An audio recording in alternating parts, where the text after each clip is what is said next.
Hey guys, welcome to my channel. This piece was the most challenging piece I've ever done in 2020, and also the piece that taught me the most, about working textures, effects on the scale. It's also the piece that I found and learnt that I've improved so much as an artist. These things in the past, 5 years ago, would have taken me at least 3 months to complete.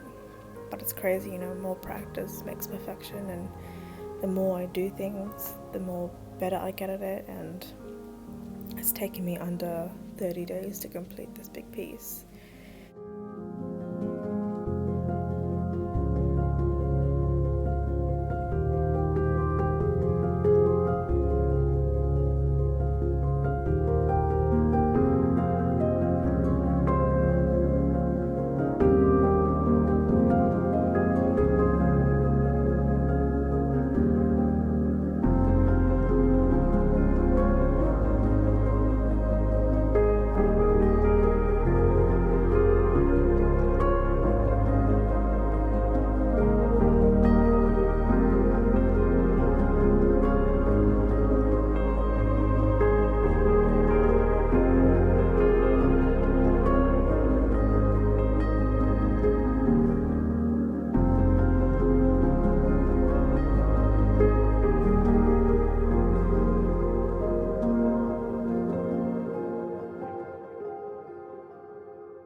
My biggest challenge for this piece was working on hands.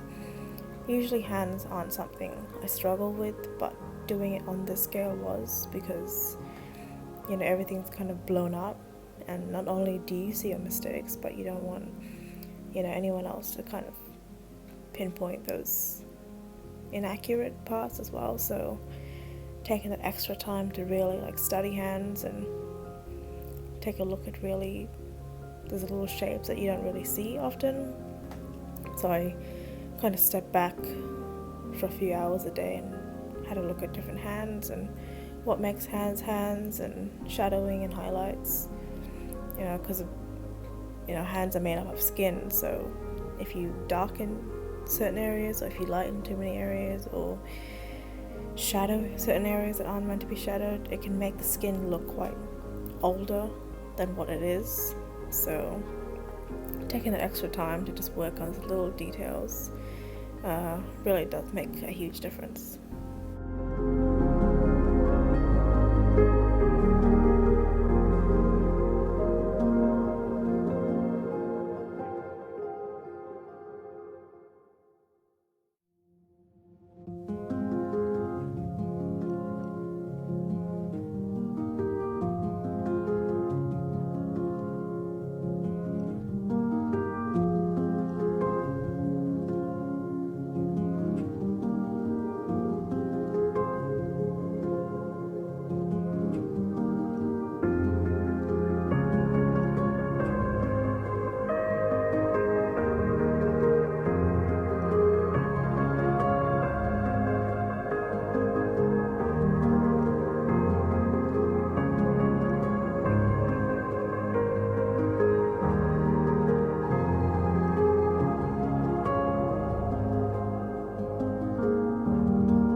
Speaking of growing as an artist, it's crazy how something I used to struggle with for years and years, I picked up so quickly on this piece, and I didn't struggle as much as I thought I would struggle.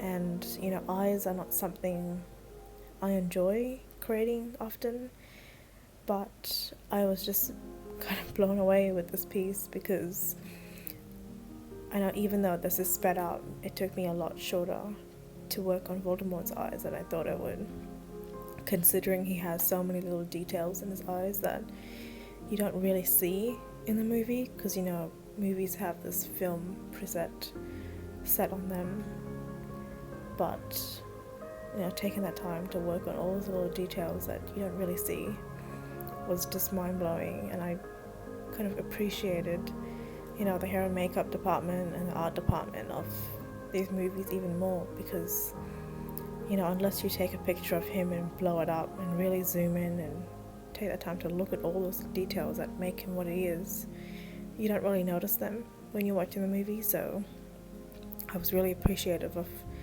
all the time and effort people that worked on the movies took time to create what he is.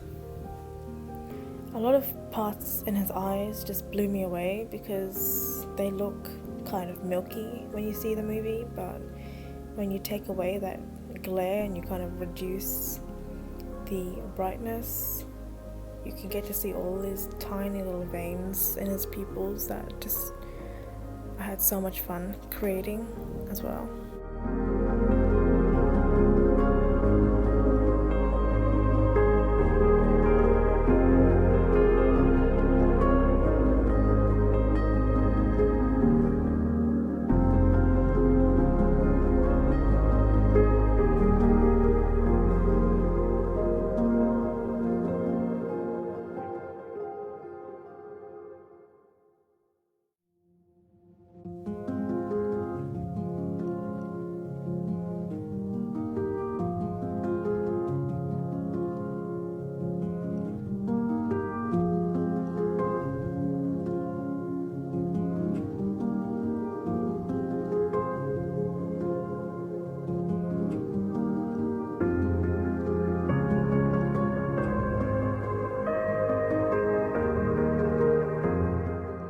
So I started to just highlight some areas here and shadow some areas here and there, and added some veins in the areas that are more highlighted sections, and really brought out how thin his skin really is after he comes back. So that was fun, working with little veins in his head.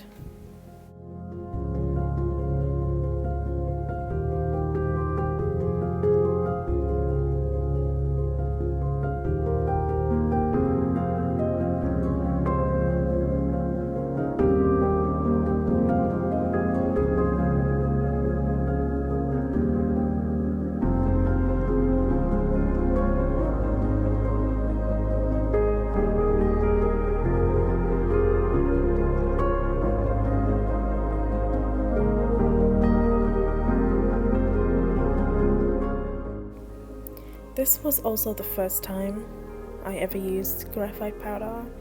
It's so good to use, and especially on larger scales, I feel you get so much more of the background completed. And then I just started using a graphite pencil and just adding little darker areas, blending them in, so it kind of makes it look like dark clouds in the background.